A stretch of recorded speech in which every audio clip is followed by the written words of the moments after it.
साधु साधु समन्ता चक्रवालेषु अत्र गच्छन्तु देवता सद्धम्मं राजन्से सुनन्तु सङ्गमुक्तं धम्मश्रवणकालो अयं बदन्ता धम्मश्रवणकालो अयं बदन्ता धम्मश्रवणकालो अयं बदन्ता नमो तस् भगवतो अरहतो सम्मा सम्बुद्धस्स नमो तस् भगवतो अरहतो सम्मा सम्बुद्धस्स नमो तस् भगवतो अरहतो सम्मा सम्बुद्धस्स यस्य पापं कथं कम्मं कुशलेन विद्यते सोऽयं लोकं पवासेति अपामुक्तो चन्देमाते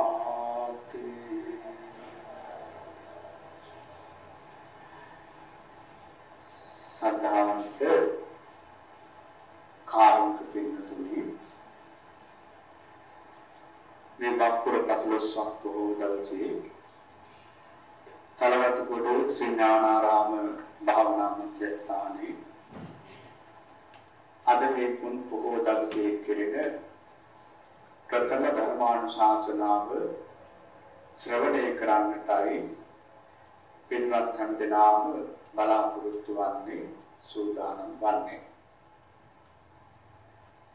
විශේෂයෙන් මද මේ ධර්ම දේශනාවේ දායකත්වයේ දරන්නේ විදේශගත වී සිටින කාවින්ද්‍රා සානායක දුව සහ ගයාන් ගුණසේකර පුතා කාන්ති සානායක මෑණියන් තේමුක බණ්ඩාර පුතා ශාන්ත බණ්ඩාර පුතා විශාන්තිකේ ජයසේකර දියණිය ප්‍රධාන ඒ පින්වත් පවුලේ හැමදෙනා සත්පුරුෂ සමාගමක් බවට පත් වෙලා තමයි අද විධර්ම දේශනාවේ දායකත්වයේ දරන්නේ. පින්තුනේ අද විධර්ම දේශනාව සඳහා අපි මාතෘකා ස්ථානයේ තබා ගන්නට යෙදුනේ ධම්මපදයේ ලෝක වර්ගයේ සඳහන් වන තුන් ගාථා රත්නයක්. මේ දේශනාව බුදුරජාණන් වහන්සේ සිද්ධ කළේ අම්බුලිමාල මහරහතන් වහන්සේ ආරම්භ කරගෙන. එහෙමනම් අද අපි බලාපොරොත්තු වන්නේ මේ දේශනාව පාදක කරගෙන බොහෝ දිනාට බොහෝ අවස්ථාවල තියෙන ගැටලුවක් පිළිබඳව කතා කරන්නට. ඒ ගැටලුව තමයි පින්නතුනි පසුතැවීම. බොහෝ දිනෙකට තියෙන තාම භයානක දෙයක් තමයි පසුතැවීම හැටියට ධර්මයේ සඳහන් කරන්නේ. මේ පසුතැවීම පිළිබඳව අපේ පින්නතුලාට ඕන තරම් අත්දැකීම් තියෙනවා. සාමාන්‍යයෙන් පින්නතුනේ අපි පසුතැවෙන්නේ කුසල කරගන්න බැරි වුණා අකුසල සිද්ධ වුණා කියලා අපි පසුතැවෙනවා. බොහෝ දෙනා සාමාන්‍යයෙන් අපි ගත්තාම හැම වෙලේම මොනවා හරි දෙයකට පසුතැවෙන්නේ ඉන්නේ. දැන් ওই වයෝවෘද්ධය අපි හම්බෙන්න ආවම කියනවා මට විතර විවි ගැහෙන දෙයක් තමයි අනේ හාමුදුරුවනේ මේ දහම අපට ඊට කලින් ලැබුණා නම් ඒකලත් පසුතැවෙයි. ඊළඟට මහා පින්කම් කරලා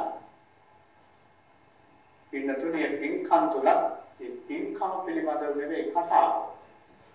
ඒ පින්කමෙහි වැරදිච්ච තැන පිළිබඳව තමයි විතර හිතා පසුතැවෙන්නේ. මේක මහා පුදුම දෙයක්. පුතත්ජන හිතේ තියෙන ස්වභාවයක් පින්නතුනේ විතරම මොනවා හරි දෙයකට පසුතැවෙනවා. සාමාන්‍යයෙන් මේ පසුතැවීම යථාව කුක්කුච්චේ කියලා කියනවා අයථාව කුක්කුච්චේ කියලා කියනවා. කුක්කුච්චේ කියලා කියන්නේ පසුතැවීම.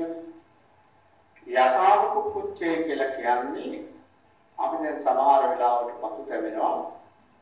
ඒ ඇත්ත ස්වභාවයෙන් අනේ මට කුසල කරගන්න බැරි වුණා කියලා අකුසල සිද්ධ වුණා කියලා පසුතැවෙනවා. ඒක යථාව කුක්කුච්චේ. අයථාව කුක්කුච්චේ කියලා කියන්නේ ඒක පින්නතොනේ අනේ මම කුසල කළා කියලා සමහර වෙලාවට පසුතැවෙනවා.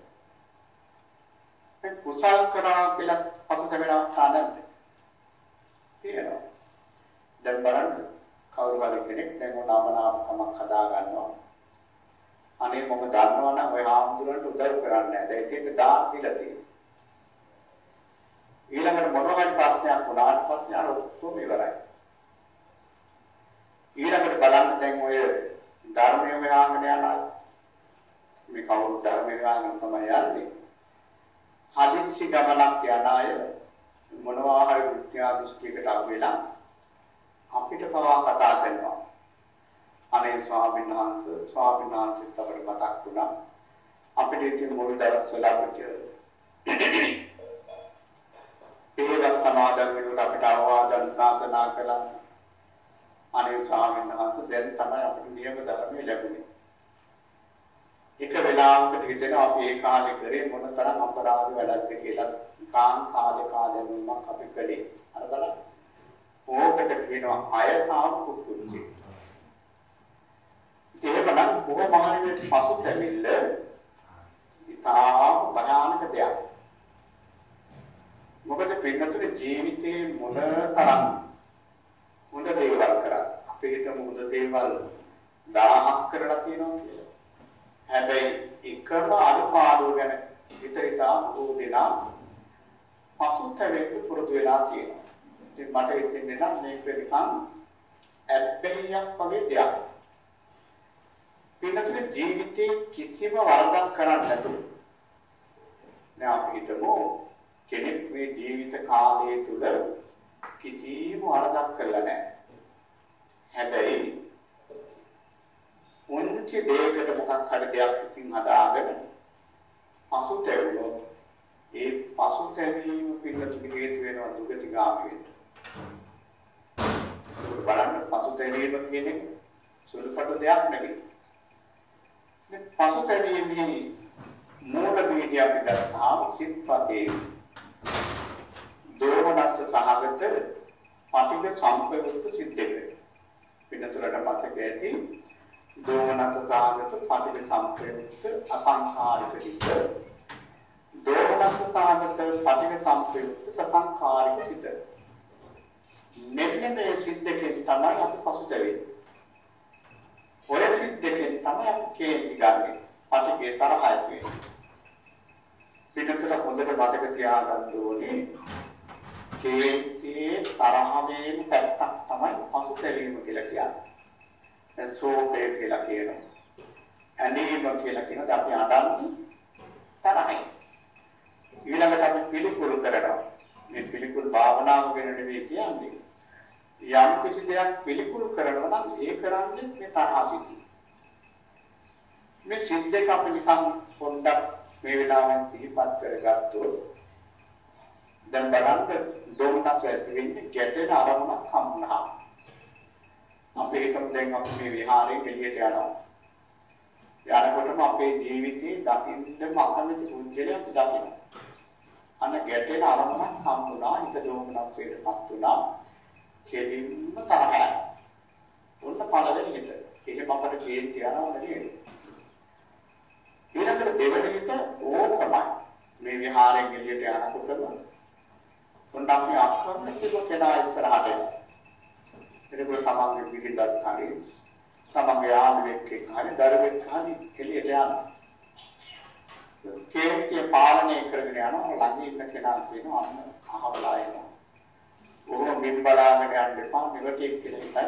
දැන් කේන්ති අවශ්‍යයි. පිටුනේ අපිට ගොඩාක් කේන්තියන් ඇත්තටම ඔය දෙවෙනි ටික. කවුරු හරි ඉඳගෙන පොකර දානවා.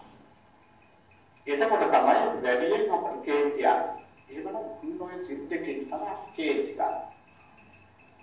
පසුතැවීම කියලා කියන්නේ ඔය සිත් දෙකෙන්මයි හටගන්නේ. දැන් ද්වේෂය නම් වෙන කෙනෙක් අරමුණු කරගෙන හටගන්නේ.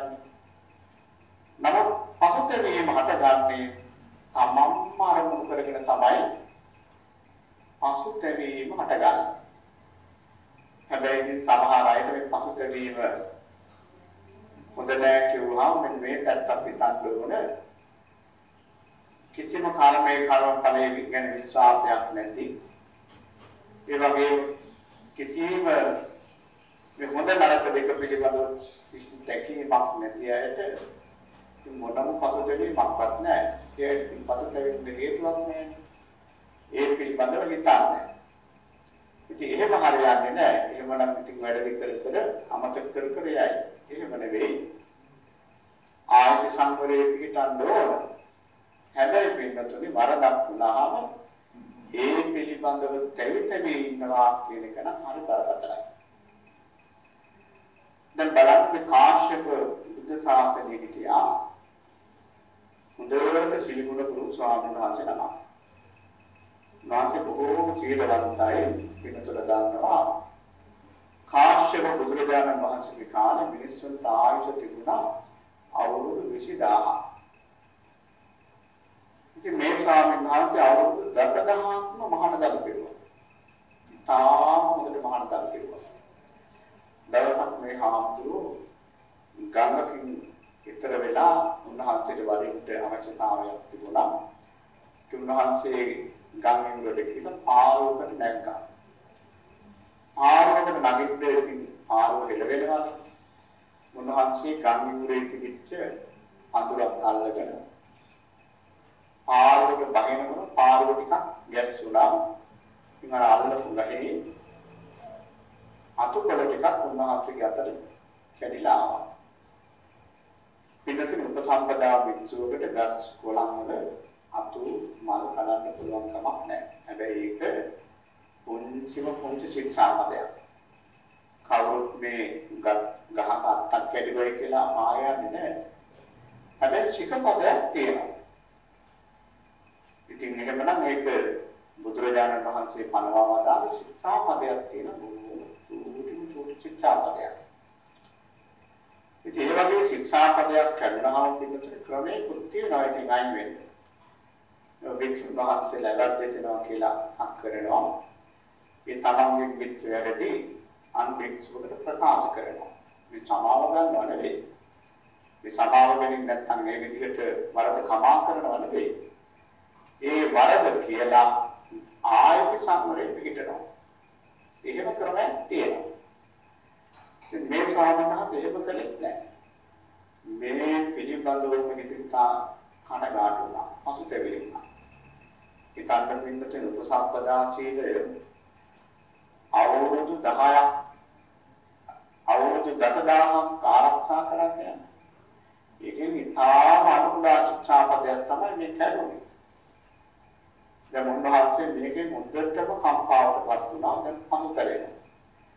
කොච්චර පසුතැවෙනවද තමයි කියලා කිව්වෝ. උන්වහන්සේ ඒකෙම ලෙඩ වුණා. ලෙඩ වෙලා කාලයක් අසනීපෙන් ඉඳලා ඒකෙම අපවත් වුණා. පින්නතුනේ ඒකම හිතා අපවත් වෙච්ච නිසා අර කැඩිච්ච පඳුර ළඟම මහා අනාගයේ වෙලා ඉපදුණා. එතකොට බලන්න ඒ පසුතැවීමේ තියෙන බාහනකම් මොනම වරදක්වත් ජීවිතේ කළා නැහැ. අන්තිම උන්වහන්සේට මෙතන ආපත්‍යක් වෙලත් නැහැ. මොකද හිත ඇතුළ කැඩිච්ච දෙයක් නෙවෙයි. සාපිත්තක අතිත්තක කියලා කියන ආපත්‍ය වර්ග දෙකක්. හිත ඇතිව සමහර ආපත්‍ය සිද්ධ වෙනවා, සමහර ඒවා පිට නැතුව සිද්ධ වෙනවා. දැන් මේ ගහක අතු කැඩීම පිටුතුනේ හිත ඇතිවම කරන්නේ. නමුත් මේ ස්වාමීන් වහන්සේ එහෙම හිතකින් කරනවා නෙවෙයි. නමුත් බලන්න අනවශ්‍ය දෙයක් කල්පනා කර කර ඉඳලා පසුත වෙලා උන්වහන්සේට පිටුතුනේ අපාගත වෙන්න සිද්ධ වුණා. නාමයේ කියලා කියන්නේ තිරසංගත අපායක්. ඉතින් එහෙමනම් අපේ පිටුතුන මේක හොඳට හිතට ගන්නට ඕනේ. මේක බොහෝ දෙනාට බොහෝ අය හිතනවා තමන්ගෙන් වෙච්ච වැරද්ද හිතා කියා ඉන්නකොට ඒකෙන් තමන්ට ලොකු සහනයක් සැලසෙනවා කියලා. එහෙම දෙයක් නැහැ. වරදක් සිද්ධ වුණා නම් ඒක ආයත සංවරයෙන් හිටලා ඒක වහා අමතක කරලා දාන්න ඕනේ. දැන් පින්නතුල ගන්නවා කුසලයක් සම්පූර්ණ කරලා ඒ කුසලය නැවත නැවත හිතන වාරයක් පාසා කුසලය දෙගුණ තෙගුණ වෙනවා නම් පින්නතුනේ ඒ වගේම තමයි අකුසලය. අකුසලයක් කරලා ඒක හිතා කම්පාවටපත් වෙනවා නම් ඒක කරපතල දෙයක්. දැන් බලන්න අපේ පින්නතුල්ලා මම අර මුලින් කිව්වා මොනවා හරි කුසලයක් කළක් පින්නතුනේ ඒකේ මොකක් හරි විච්ච ගැටලුකාරී තත්ත්වය තමයි මතක තියෙන්නේ. දැන් පින්කම කරුණා ඒ පින්කම පිළිබඳව සිහිය තියෙන්නේ විච්ච ප්‍රශ්නයක් පිළිබඳව. හරි වැඩි පින්කම හොදලා කළා හිතා ගන්න බැරි විදිහට මෙන්න මෙයා ඇවිල්ලා මේක විනාශ කරා. ඒක තමයි මතක තියෙන්නේ. එතකොට බලන්න බැරි වෙලාවත් අපි මරණ පංචකේ ඉන්න වෙලාවක කුසලයේ ඉතිපත් කරනකොට දැන් අපිට වැඩිමෙන්ම ඉතේ තියෙන අර විච්ච ගැටලුව නම් වයෝවෘද්ධ වෙලා ඉන්නකොට මතක් වෙන්නේ පින්කම ඇත්තේ අර ගැටලුව. හරි වැඩේ දාමට උනේ කියලා හිතනකොට ඒ වෙලාවේ මේ පරලෝකෙත් මොකද වෙන්නේ? ඉතින් එහෙමනම් දුගතිගාමීව සිද්ධ වෙනවා. ඒ නිසා පින්නතුනේ මේක අපි හොඳට තේරුම් ගන්නට ඕන. එහෙම නැති වුණොත් අපිට මහා විපත්තියක් සිද්ධ වෙනවා. මිනිස්සුන්ට පින්නතුනේ ඕනම අවස්ථාවක් සැකසෙන්න පුළුවන්. ඒකට හොඳම උදාහරණය තමයි අඟුලිමාල මහරහතන් වහන්සේ. පින්නතුල දන්නවා අඟුලිමාල කිව්වහම මහා පුදුම විදිහට දරුණු මිනිවරුයි. අසත්පුරු ශාස්ත්‍රයක් නිසා මේ අහිංසක කියන මේ කුඩා දරුවා ගුරු පූජාව පිණිස මිනිසයන් මරන්න පෙළඹුණා. අන්තිමට මහා දාමරිකයෙක් වුණා. හිතන්න පින්නතුනේ ඇඟිලි 1000ක් සම්පූර්ණ කරනවා කියන්නේ ඒක මිනිස්සෙකින් කැඟිල්ලයි. ඒකවල කොච්චර මරන්නද? අන්තිමට බුදුරජාණන් වහන්සේගේ මහා කරුණා දැනට මේ අඟුලිමාල වුණා. පැහැදුණා. සතුන්ගත වුණා. මහා රහතන් වහන්සේ නමක් වුණා. පිටතට මතකයේදී අඟුලිමාල ස්වාමීන් වහන්සේ පාරේ වඩිනකොට පිටපාතේ වඩිනකොට දවසක් පිටතුනේ කම්පකෙදී දරු සූත්‍රයකට වේදනාවෙන් අඬනවා. ඒ මෑණියන්ට බොහෝ වේදනාවක් මේ දරු සූත්‍රය නිසා දැනෙලා අපහසුතාවයෙන් විනාශ වෙනවා. අඟුලිමාල ස්වාමීන් වහන්සේට පිටුතු පුදුම අනුකම්පාවක් සත්‍යයන් කෙරෙහි තිබුණා. ඉතින් බලාගෙන ඉඳලා බුදුරජාණන් වහන්සේ ළඟට ඇවිල්ලා ස්වාමීනි අහවල් වීති අම්මා කෙනෙක් මෙම අපේ කන්දෙන් මහන්සියනවා. නමුත් ඒ කඩේට සිද්ධ වෙන්නේ විලාප කියලා. අපිට පිට වෙන්න බෑ. බුදුරජාණන් වහන්සේ වදා ඔයාලට පිට වෙන්න තිබුණා. කොහොමද ස්වාමීනි මම පිට වෙන්නේ? ඔයාලට සත්‍ය ක්‍රියා කරන්න තිබුණා. කොහොමද මම සත්‍ය ක්‍රියා කරන්නේ? මම මේ ඥාති ඉපදෙච්ච දවසේ ඉඳලා සත්‍ය ඝාතනයක් කරේ නෑ කියලා සත්‍ය ක්‍රියා කරන්න තිබුණා. අඟුලිමාල මහරහතන් වහන්සේ කියන කොහොමද ස්වාමීනි මම එහෙම කරන්නේ? මගේ අත්වල මොනතරම් ලේ ගෑවිලා තියෙනවා. ඒ වෙලාවේ බුදුරජාණන් වහන්සේ අසවදානා අඟුලිමාලය මේ ආර්ය ජාති ඉපදිච්ච දවසේ ඉඳලා එහෙම සත්‍ය ඝාතනයක් කරලා තියෙනවා. අනේ ස්වාමීනි ඊවිලකින්වත් නැහැ. එහෙනම් ඕක වින්න සත්‍යයක් ක්‍රියා කරන්න කිව්වා. ඒක තමයි පිටුනේ අඟුලිමාල පිළිස හැටියට අද කියන්නේ.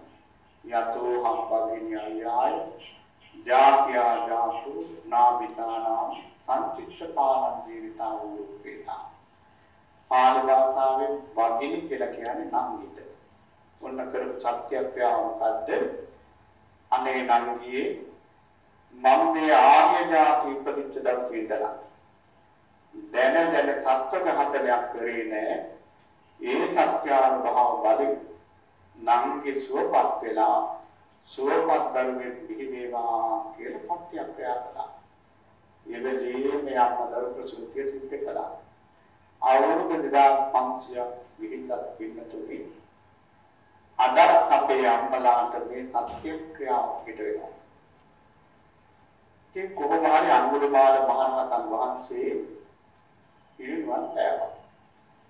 දැන් පුතත්ජන ස්වාමීන් වහන්සේලා දන්නේ නැහැ. ඉතින් පිරිනිවන් පෑවට පස්සේ ධම්සභා මණ්ඩපේ එකතු වෙලා ස්වාමීන් වහන්සේලා කතා කරනවා මේ අඟුලිමාල හාමුදුරුවෝ ඇත්ටි වෙන්න මිනිස්සු දැක්වුවා. ඊළඟට ඉතින් කාලයක් බුදුරජාණන් වහන්සේ නිසා මහා දුක් පිරුවා. මෙයා කොහේ ඉපදිලා ඇද්ද? මහානගම් පුරෝහිතේ විපාකෙන් සුගතියේ ගිහිල්ලා ඇද්ද? එහෙම නැත්නම් විනය කරපු නිසා දුගතියේ ගිහිල්ලා ඇද්ද? බුදුරජාණන් වහන්සේ ධම්සභා මණ්ඩපයට වැඩියා. අප මොකක්ද මේ කතාව? කිව්වා. ඒ වෙලාවේ පින්නතුනි බුදුරජාණන් වහන්සේ වදාළ මගේ මේ පුත්‍රයා බුදුරජාණන් වහන්සේ පුත්‍රයා කියලා කියන්නේ රහත් තුන තමයි. මගේ මේ පුත්‍රයා කොහේවත් ඉපදුන්නේ නැහැ කියලා කිව්වා. අඟුලිමාල මහරහතන් වහන්සේ නමක් හැටියට ඒ පිළිවන් පෑව කිව්වා. ඉතින් වික්ෂුන් වහන්සේලා අතර කුතුහලයක් ඇති වුණා. මේ හාමුදුරුවෝ මොනතරම් වැරදි කරපේද? යා කොහොමද රහත් වෙන්නේ? අන්නේ වෙලාවේ තමයි බුදුරජාණන් වහන්සේ මෙන්න මේ අනුශාසනාව කළේ. යස්ස පාපං කතං කම්මං කුසලේන පිටියති. යම් කිසි කෙනෙක් පින්නතුනි යම් හේතුන් නිසා අසත්පුරුෂ ආශ්‍රයයක් වෙන්න පුළුවන්. ඒ වගේම සද්ධාව මදකම වෙන්න පුළුවන්. ඒ කාලවකවාන වල මොනවා හරි විච ප්‍රශ්නයක් වෙන්න නිසා වෙන්න පුළුවන්. මොනවා හරි අකුසල් කරනවා. හැබැයි හොඳ කල්යාණ මිත්‍රයෙකුට ලැබිච්ච වෙලාවක පසු කාලේව කතාවෙන කුසලයේ පිටිය. කුසලයේ පිටිය කියන්නේ කුසල වලින් අර අකුසලේ වහලා දාන. ඒ කියන්නේ වැඩි කුසල් කරලා අර කුසලේ අකුසලේ වහලා දාන. අන්න එහෙම කෙනා සෝයි මංගලෝ කම්පවාසීති. හරියට වලාකුලින් මෑත්තුණු සඳ මඩල වගේ බබලනවා කියලා බුදුරජාණන් වහන්සේ වදාළා. එහෙනම් අපේ පින්නතුල්ලාට මේ අඟුලිමාල මහරහතන් වහන්සේගේ වෙනුවෙන් බුදුරජාණන් වහන්සේ වදාළ මේ වේදනාව හරියම කාලයි. දැන් බලන්න මේ පින්නතුල කොච්චර පින්කම් කරනවා. අඩුම තරමේ පින්නතුනි මාපතා දන් දෙනවා. ආරත්තාවකට දන් දෙනවා. සීල ආරක්ෂා කරනවා. ඊළඟට පින්නතුනි භාවනා කරනවා. තව නොයේ විදිහේ පින්කම් කරනවා. ඒකම පින්කමක්වත් මතක නැහැ. විච්ඡ අනුපාදව තමයි මතක තියෙන්නේ. එහෙමනම් ඒ විච්ඡ අනුපාදව ආයත සංග්‍රහයේ පිටලා ඒ වලකට නොවන ආකාරයට හදා ගන්න ඕන. හැබැයි පහතෙවිතවි කෙනෙක් ඉන්නවා නම් එයා මොනම වරදක් නොකළා. එයාට ඒකාන්තයේ පිටුතුනි දුගතිගාමී වෙන්න සිද්ධ වෙනවා. එහෙමනම් අපි සාමාන්‍යයෙන් පසුතැවීම නැති කරගන්න ක්‍රම රාශියක් තියෙනවා. පළවෙනි එක මට හිතෙනවා විශේෂයෙන්ම ධර්මයේ පරිචීලනය කරනකොට ධර්ම ඥානයේ තියෙනවා නම් විදේ පිළිබඳ හොඳ අවබෝධයක් තියෙනවා නම් පසුතැවීම ටිකක් අඩුයි. ඊළඟට පිළිතුරේ අපෙන් යම් කිසි කෙනෙකුට වරදක් වුණා නම් අපි නිතරම සමාව ගන්නට පුරුදු වෙන්න ඕනේ. ඒකේ තාම වටිනා දෙයක්.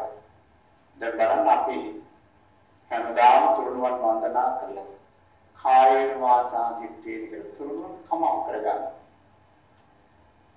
ඒකෙන් පිටතට සිද්ධ වෙන්නේ අපේ හිතට ලොකු සැලසිල්ලක් ලැබෙනවා. දැන් ස්වාමීන් වහන්සේලා වැඩිහිටි ස්වාමීන් වහන්සේලාට වදිනකොට ඒ වාක්‍ය අන්තිම කොටස මොකද්ද? ඕපාස ద్వාරත්තේන කතං සබ්බං කම්පමේ බන්ති. ස්වාමීනි මගේ ద్వාරත්‍රේ නොදැනුවත්ව හරි වරදක් වුණා නම් සමාවන සේක්වා. මේ ඊළඟට දැන් බලන්න අපි ඔය සිංහල චාරිත්‍රවලත් ඔය තියෙනවා. දැන් බලන්න අවුරුද්දට එහෙම අපි බුලත් අරගෙන වැඩි හිටියන්ට වඳිනවා ඒක ලොකු දෙයක්. එහෙමනම් අපි සමාව ගන්නට ඕන. සමාව ගැනීම තුළින් අපිටයි වාසිය සකස් වෙන්නේ. එහෙම නැත්නම් වෙන කාටවත් නෙවෙයි. මොකද අපේ හිත අපට හදා ගන්න පුළුවන්. දෙවියන් පොත්පත්වල තියෙනවා දෙමව්පියන්ට තමන්ගේ කරදරයක් වුණා නම් දෙමව්පියෝ නිර්යාන ඒ සොබකට හරි ගිහිල්ලා දෙමව්පියන්ගේ සමාව ගන්න කියනවා. ඒකෙන් වෙන්නේ දෙමව්පියන්ගේ සමාවක් ලැබෙන එක විශේෂිත තමන්ගේ හිත හදාගන්න එක ක්‍රමයක්. දැන් බලන්න රහතන් වහන්සේ නමකට කියන දොස් කිව්වොත් ඒක ආර්ය උපවාදයක්. එහෙමනම් රහතන් වහන්සේ පිළිනුවන් පාරණක් ආරහණය කරපු තැනින් හරි කියලා සමාව ගන්න කියනවා. නැත්තම් මාර්ගඵල ලබන්න ඒක පාදාවක් වෙනවා. දැන් සවාව ගැනීම සම්බන්ධව මුද කතා ප්‍රමුඛයක් තියෙනවා. අපේ ධර්මයේ තුල පිටත දහම කියන සෝරේ සිතානංගය. සෝරේ සිතානෝ දවසක් යාගේ ආලෝකික ගමකට ගියා නාන්ද. නාන්ද යනකොට කච්චායන මහරහතන් වහන්සේ පැල්පහත් වේලා උන්වහන්සේ සිවුර පොරව අන්තරය ආදිනවා. කච්චායන මහරහතන් වහන්සේ බොහෝම ලක්ෂණ කෙරේ. මේ සෝරේ සිතානන්ත කච්චායන මහරහතන් වහන්සේගේ මේ ශාරීරික දෙකම ආපකාරී සිතුවිල්ලක් ඇති වුණා. අනේ මේ ස්වාමීන් වහන්සේ හරිම ලස්සනයි. මේ ස්වාමීන් වහන්සේගේ ශරීරයේ මගේ බිරිඳට තිබ්බනම් කියලා කියනවා. නැත්තම් මේ ස්වාමීන් වහන්සේ මගේ බිරිඳ වුණා නම් කියලා කියනවා. ආ භයානක පාපකාරී සිතුවිල්ල. හිතුවේ පින්නතුනි සුළුපටු කෙනෙකුට නෙවෙයි රහතන් වහන්සේ නමකට. ඒකේම සෝරේ සිතානන් ස්ත්‍රියක් වඩපත් වුණා. සෝරේ සිතානන් මේ වෙනස් තේරුණා. දැන් පිළිසත් එක්ක ගඟට බහින්න බෑ. අනිත් අයට ගඟට යන්න කියලා සිතානෝ මොකද කරේ? මෙදිගේට පාරක් තිබ්බේ පාරේ ගියේ දුරකට කියලා. පාරේ ගියේ දුරකට දුරකට යනකොට තක්ෂණාව පැත්තට ගැල ගොඩාක් යනවා. ඒ ඇයි කියවනේ මාව ඔය තක්ෂණාව පැත්තට එක්ක යන්න. ඒ සල්ලි ඉල්ලුවා. ඒ සල්ලි නම් මම ළඟ නැහැ. මගේ මේ මුද්දක් තියෙනවා මේ මුද්ද අරගෙන මාව තක්ෂණාවට ගෙන යන්න. මේ ගැල් කරුව මේ මුද්ද බලනකොට පිළිතුරු බොහොම සිටුවර පළඳලා මුද්දා. ඒ වෙලාවේ ගැල් කරුව විතුවා මේ දැන් සෝරේ සිටු කියන්නත් බෑ. සිටු දේවියක් දැන්. ඉතින් මේ කුමාරි පින්නතුනි ඒ නගරයට ගියාම ඒ නගරයේ හිටපු සිතානන්ට මේ ගැල් කරුව කොහොමද කෙරේ ඒ සිතානන් මොකද කළේ මේ තැනදී විවාහ කරගත්තා. දැන් සෝරේ සිතානන්ට පිරිමියෙක් වශයෙන් සිටු කෙනෙක් වශයෙන් කියන ළමයි දෙන්නෙක් හිටියා. ඊළඟට පින්නතුනි ස්ත්‍රියක් වශයෙන් ළමයි දෙන්නා. දැන් ඉතින් අර සිතානන් විවාහ කරගත්තාම සාත්‍ය නැතුව විච්ච විදිය හොඳයි කියලා. මොකද කාටවත් කියන්නත් බෑ. මේ විදිහට කාලය ගත කළා. ඉතින් දවසක් සෝරේ සිතානන්ගේ ගම් ප්‍රදේශයේ වෙනතම කණ්ඩායමක් කාම සිටු දෙවියන්ගේ ගිහිල්ලා අර සෝරිය සිතානන්ගේ පවුලේ කට්ටියට කොහොමද කියන්නේ? ඒ වෙලාවේ මිනිස්සයා කියන්නේ මගේ හොඳ හිතවතෙක් සෝරිය සිතාන. ඉතින් මේ වතුර දහන් වුණා දැන් ඩම්පින් කක් කරලා. ඉතින් මේ පරලෝකියා කියලා තමයි ඥාති හිතාගෙන බොහෝම දුක් වෙනවා හැමෝම. ඒ වෙලාවේ මේ කාන්තාවට හිතුණා මේ සත්‍ය එලි කරන්න ඕනේ මේ මිනිස්යාලවත් කියලා. බොහොම රහසිගතව කිව්වා මෙන්න මේ වගේ දෙයක් මට වුණේ. ඉතින් අර මිනිස්යා පුදුම කම්පාවටපත් වෙලා කිව්වා අනේ මේ ළඟ වනයේක තමයි කර්තායන මහරහතන් වහන්සේ වැඩ ඉන්නේ. ඒ උන්වහන්සේගෙන් සමාව ගත්තා නම් ඉවරයි. එහෙනම් දැන් යමු කියලා කර්තායන මහරහතන් වහන්සේ ළඟට එක්කන් ගියා. දැන් මේ වගේ කතා අහනකොට සමහරවිට තේරෙන්නේ සුරංගනා කතා කියලා. නෑ පින්නතුනේ මේ වගේ දේවල් අදත් වෙනවා. ඉතින් මේ සමාජ ස්වභාවය නිසා ඉතින් මේවා වෙහිලා තියෙනවා. නමුත් මේ වගේ දේවල් හැමදාම සිද්ධ වෙන දේවල් මේ ලිපි පරිවර්තන. ඉතින් දැන් මේ වෙලාවේ කත්කායන මහරහතන් වහන්සේ ළඟට මේ සිටු දේවියත් අර ගල් කඩුවක් ගිහිල්ලා සමාව ඉල්ලුවා. කත්කායන මහරහතන් වහන්සේ මගෙන් මොකටද සමාව ඉල්ලන්නේ? ඒ විලාසක ස්වාමීන් මට මෙන්න මෙහෙම පාපකාරී සිදුවිල්ලක් ඇති වුණා. ඒ නිසා මට මෙන්න මේ වගේ විපාකයක් අත්විඳින්න සිද්ධ වුණා. ඉතින් මහරහතන් වහන්සේ සමාව දුන්නා. පිළිතුරු මෙන්න මෙතනත් අපි හිතට ගන්න ඕන දෙයක්. කවුරු හරි කෙනෙක් අපේ සමාව ඉල්ලනවා නම් අපි අනිවාර්යෙන් සමාව දෙන්න ඕනේ. අපේ අයුරු වෙලා තියෙන සමාව ඉල්ලන්න ඒකම කියනවා. ඒක උනාරගෙන අපහසුතාවයක්පත් වෙනවා. එහෙම නෙවෙයි වරදක් වුණා ඉතින් පොතක් දැනගත්තියට. ඉතින් වරදක් වුණාම මේකට සමාව දෙන්න ඕනේ. දැන් බලන්න මේ මහරහතන් වහන්සේ කෙරෙන්න සමාව දෙන්නා. දැන් සෛරත් මහරහතන් වහන්සේට වරද දැනගන්නත් කලින් සමාව දීලා තියෙනවා. අර උන්වහන්සේ පිටපාතවලට කෙනෙක් ගෙනුවානේ. පිටට ඒ කෙනාට එහෙම ගැලෙන්නේ සාරිපුත්‍ර මහරහතන් වහන්සේ ඉවතනවාද කියලා බලන්න. ඉතින් උන්වහන්සේ පිටිපස්සවත් හැරිලා බැලුණා නිසා දුක කියලා මේක සමාවෙයි. සාරිපුත්‍ර මහරහතන් වහන්සේ සමාව දීලා දැරුවේ ඇයි මට ගෙන්නේ බලන්න ඒ ගුණ. ඒකනම් අපි පුරුදු වෙන්න ඕනේ කෙනෙක් සමාව ඉල්ලනකොට සමාව දෙන්න. දැන් කර්තායන මහරහතන් වහන්සේ ඒ සමාව ඉල්ලුවා උන්වහන්සේ සමාව දුන්නා. සමාව දෙනකොටම පිළිතුරේ නැවත මෙයා පිළිෙක් බවට පත් වුණා. නැවත සෝරිය සිතාන බවට පත් වුණා. දැන් හරි ප්‍රශ්නයක්. ඉතින් මේ සෝරිය සිතානත් ජීවිතය ගැන ලොකු කලකිරීමක් ඇති වුණා. දැන් මේ විදිහට එකම ජීවිතේ ඉස්ත්‍රියක් බවට පත් වුණා. එතන දරුවෝ දෙන්නයි පිළිමේක් හැටියට ඉන්නකොට දරුවෝ දෙන්නයි. ජීවිතයේ පිළිබඳව ලොකු කලකිරීමක් ඇති වුණා. කලකිරීමක් ඇති වෙන මහාන වෙන්න අවසරේ මහාන කළා. ඉතින් මේ ස්වාමීන් වහන්සේ ප්‍රතිපත්ති දුන්නා. ඉතින් පුතන්යන් ස්වාමීන් වහන්සේලා ඇවිල්ලා මේ ස්වාමීන් වහන්සේගේ උපහාසයට කාන්තාවක් වශයෙන් ඉන්නකොට දරුවෝ හිටියා.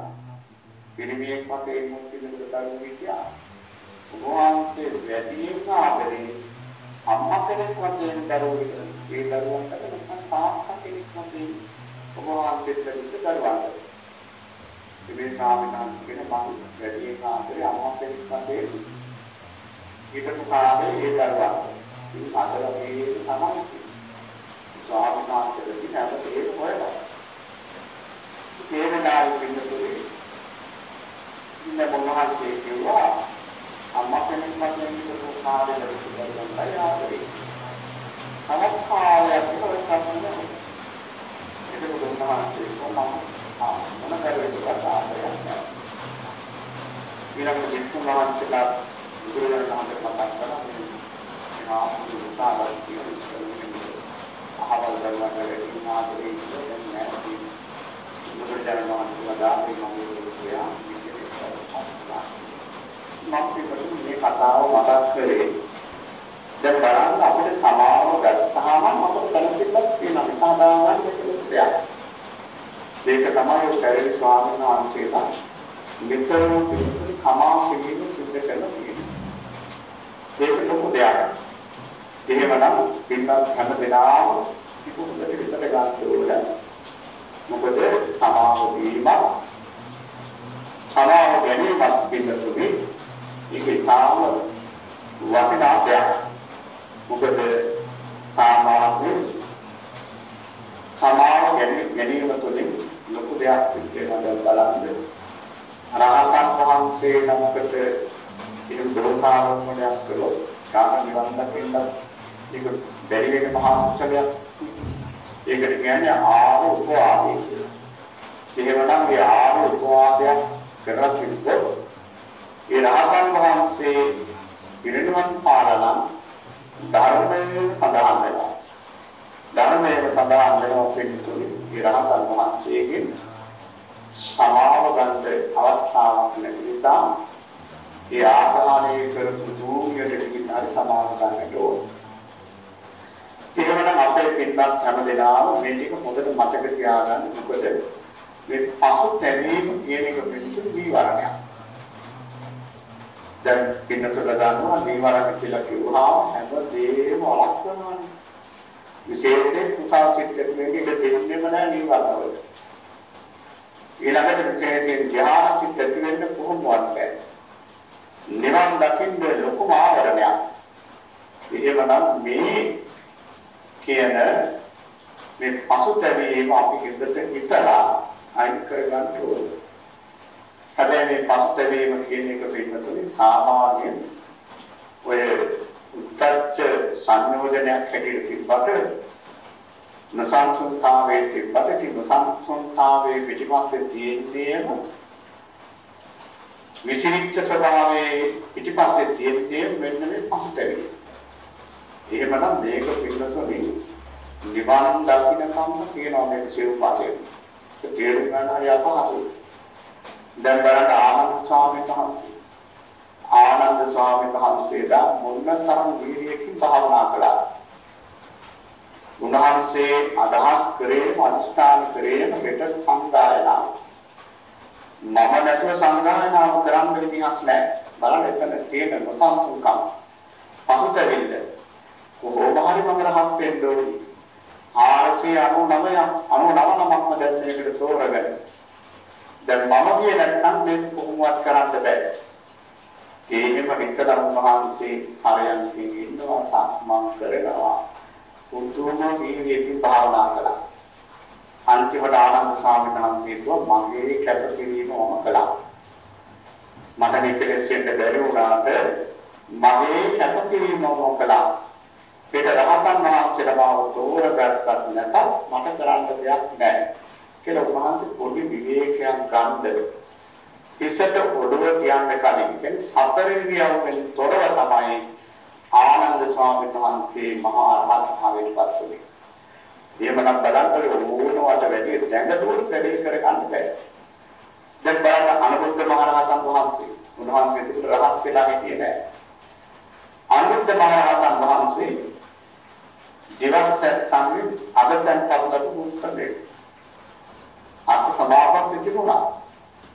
හැබැයි රහත් වෙලා හිටියේ නෑ. දරසක් සරියුත් මහ රහතන් වහන්සේ ළඟට ඇවිල්ලා කියනවා මට මේ විදිහට දහසක් ආත්ම බලන්න පුළුවන්. වගේ මගේ කයත් බොහොම නිරෝගී මට හොඳ සිහියකුත් තියෙනවා. මට හැමදේම හොඳයි නමුත් තාම බැරි වුණා මට මේ ආශ්‍රව නැති කරන්න. ඒ වෙලාවේ සරියුත් මහ රහතන් වහන්සේ වදාරනවා පිටා අනුරුද්ධයන් වහන්සේ වහන්සේ කිහිපේ උතන උද්දම් භාවි සංයෝජන වැඩ කරනවා. නීවරණ වැඩ කරනවා. වහන්සේ දැන් දහසක් ලෝක ධාතු බලන්න පුළුවන් කෙනෙකුට මාන්නේ වැඩ කරනවා. ඊළඟට මගේ අරක හොඳයි මේක හොඳයි සිහිය කියන එතන සාමිකරම් පසුතැවිල්ල නොසන්සුන්තාවයේ තියෙනවා. ඉතින් එහෙමනම් මොනවද කරගන්න? ඉතින් ඒක ප්‍රයෝග කරගෙන ඒ අවවාදයේ මත පිළිදලා අනුරුද්ධ ස්වාමීන් වහන්සේ සෞඛ්‍ය දුන්නතා මහ රහත් භාවයට පත් වුණා. එහෙමනම් පින්නතුනේ දැන් ඔය පින්කම් කරනකොට හැම දෙයක්ම කරනකොට අපේ සංසල්තාවය කියනවා කියලා කියන්නේ ඒක නීවරණයක් හැටියට සලකන්න ඕනේ. බොහෝ වෙලා හිතනවා තමන්ගේ වෙච්ච වැරදි අඩුපාඩු හිතරිතා කියා ඉන්නකොට ඒකෙන් තමන්ට අවස්ථාවක් පොඩි යම් කිසි දෙයක් ලැබෙනවා කියලා තමන් හිතාගෙන ඉන්නවා. එහෙම දෙයක් නෑ පින්නතුනේ. අපි මේක හොඳට තේරුම් ගන්න ඕනේ. එහෙම කිසිම දෙයක් අපට ලැබෙන්නේ නැහැ. ඉතින් ඒ නිසා මෙන්න මේ කියන පසුතැවීම නීවරණයක් හැටියට සලකලා අපි ඒක දුරු කරන්නට ඕනේ. මොකද බොහෝ දෙනා අපි නැවත මේක කියන්නේ කොච්චර හොඳ කරලා තිබුණා. මුළු ජීවිත කාලයේ පුදුමතරම්. ඔබ සමහර වෙලාවට අපේ ස්වාමීන් වහන්සේලාට පවා තියෙන ප්‍රශ්නයක්.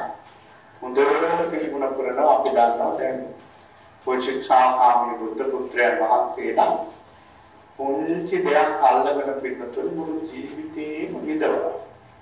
අර කරුණාවද හරි වැඩි මට මේ ආපත්‍ය වුණාද මොකද්ද උනේ මේ විදිහට පිටතුනේ කල්පනා කර කර විඳවනවා. ඒක විතර සුසු දෙයක් නෙවෙයි. ඒක ඉතින් පිළියම් කරගන්න ඕන. හැබැයි ඒ පිළිබඳව හිතා ඉන්නවා නම් එතන කොච්චර අකුසල දවන් වැඩ කරනවාද කියලා කල්පනා කරලා බලන්න. යම් කෙනෙක් ඒ අමතක කරලා දාලා කුසල ධර්මයන්ගේ නියමනවා නම් ඒකේට ඒකෙන් විශාල තැනකිල්ල හදා ගන්නට පුළුවන්කම ලැබෙනවා. ඉතින් මම දන්නවා අපේ මේ විතර බලහාම හැම කෙනෙක්ම ජීවිතේ බොහෝ දවල් කරලා තියෙනවා. මේ කවුරුවක්වත් මිනිස්සු මරන්නේ මිනිස්සෙක් කියා පිටතුරු සාමාන්‍ය මෙතන ඉන්න බොහෝ දෙනා මේ ලෝක සත්‍යයක්. ඔය පොන්ච සත්තු සමහර වෙලාවට මඳුරුකින් මැරෙලා ඇති. ඉතින් ඒකේ එකක් වෙනතොත් මේ අත්ංගය අපි මොනම විදිහ අකුසලයක්වත් බොහෝ දුරට වෙලා නැහැ. එහෙමනම් අපිට හිත හදාගන්න කොච්චර අවස්ථාවක් තියෙනවද? ඒ නිසා හැම කෙනෙක්ම මේ දේශනාව හොඳට හිතට අරගෙන වැඩියෙන් කුසල ධර්ම සම්පූර්ණ කරන්න මහන්සි ගන්නට ඕනේ. දැන් අර බලන්න මෙතන හොඳ වචනයක් කියවුණා. කුසලයේ පිටියේ. අර අකුසලයේ අපිට යටපත් කරන්න පුළුවන් කුසලවල. දැන් රෝධපලකම මතකයි. ලුණු කැලේක පිටුනේ බාදනයකට දාලා වතුර දාන්න දැන් විශාල බාදනයක ලුණු කැලේ දාලා වතුර පොට්ටක් දාලා තවත් වතුර දානවා. ඔය විදිහට විශාල බාදනයක පිළිවෙලට වතුර දානවා. වතුර දානකොට පිටුනේ බාදනයේ ලුණු කැලයක් 30 කිලෝ ගන්න බෑ. ලුණු ගහ එන්නෙම නැහැ. අන්න ඒ වගේ තමයි මේ පිටුල්ලා සිතට ගන්න අපෙන් නම් අනුපාඩු වෙලා තියෙනවා නම් ඒවා අමතක කරලා පොදුවන් තරම් කුසල දැක් කරගන්න අපි මහන්සි ගන්නට ඕනේ. තේමනම් පිටුනේ පිටක් හැම දෙනාම මේ දේශනාවට අනුව තමන්ගේ ජීවිත සකස් කරගත්තොත් අනිවාර්යයෙන් මේ හැම දෙනාටම සුගතිගාමී ජීවිතයක් අවස්ථාවක් සාමාන්‍ය මේ දේශනාව ශ්‍රවණය කරපු හැම කෙනෙකුටම මම හිතනවා හිතට වැටුණා. හිතට ගියා. අනේ අපි කොච්චර කුසල කරලා තියෙනවද ඇත්ත නේද? අපි මේ පුංචි දේවල් වලටයි මේ පසුතැවෙන්නේ. දැන් පිටුතුනේ ඒක ඇත්තයියක් මම කියලා කිව්වේ මේ ධර්මයේ පිළිබඳව. දැන් අපි වෙලිලා ඉන්නකොට සමහර මහත්තුරු වෙලා කියනවා. අනේ ස්වාමීන් වහන්සේ අපිට ඒ කාලේ තේරුණා නම් මේ අද වගේ ධර්මයේ කතා කරා නම් අපිත් පැවිදිලා අපි මේ බැඳීම් වලට සම්බන්ධ වෙන්නේ එතන කියන්නේ පිටුතුනේ යට තියෙන කම්පාව පසුතැවෙන්න. අර ධර්මයේ අල්ලගෙන පසුතැවෙන්න තමයි බලන්නේ. ඒකනම් ලැබිච්ච අවස්ථාවේ ප්‍රයෝජනෙ ගත්තා. අනේ දැන් මට මේ කාලේ හරි මේක අහන්න ලැබුණා. මම මේ මැරෙන්න කලින් මට මේ ධර්මය අහන්න ලැබුණා. කොහොම හරි මම මේ හිත වෙනවා කියලා ලාභවන්ත ධර්මය තුල හිත වෙනවා. ඉතින් එහෙම නැත්නම් පිටුතුන් ගොඩට නිකන් පස්තැවෙන්නටපත් වෙනවා නම් නොසන්සුන්තාවයටපත් වෙනවා නම් කිසිසේත්ම කුසලයක් නම් වෙන්නේ බරපතල කුසලයක්. ඒ නිසා මේ පින්නතුන්ලා අර ස්වාමීන් වහන්සේට විච්චදී බලන්න අවුරුදු 9000 මහානගම් කරලා උන්වහන්සේට දුගතිගාමී වෙන්න සිද්ධ වෙන්නේ පින්නතුන්ගේ පසුතැවීම නිසා. එහෙමනම් හැම දිනාටම ඒ පසුතැවීම නැති කරගන්නට මේ දේශනාව යම් තරමකින් හරි උපකාර වේවා ප්‍රාර්ථනා කරනවා. ඉතින් අද මේ ධර්ම දේශනාවේ දායකත්වයේ දරන විදේශගත වෙ සිටින කාමින්ද්‍රා දිසානායක දුව සහ ලයා ගුණසේකර පුතුණන් කාන්ති දිසානායක මෑණියන් තේරක බණ්ඩාරපුතා ශාන්ත බණ්ඩාරපුතා විශාන්ති ජයසේකර යදිනේ ඇතුළු මේ සම්බන්ධ වන හැම දෙනාටම මේ පින මහත්ඵල වේවා මහා සංස වේවා නිවන් පිණිසම වේවා කියලා ප්‍රාර්ථනා කරනවා.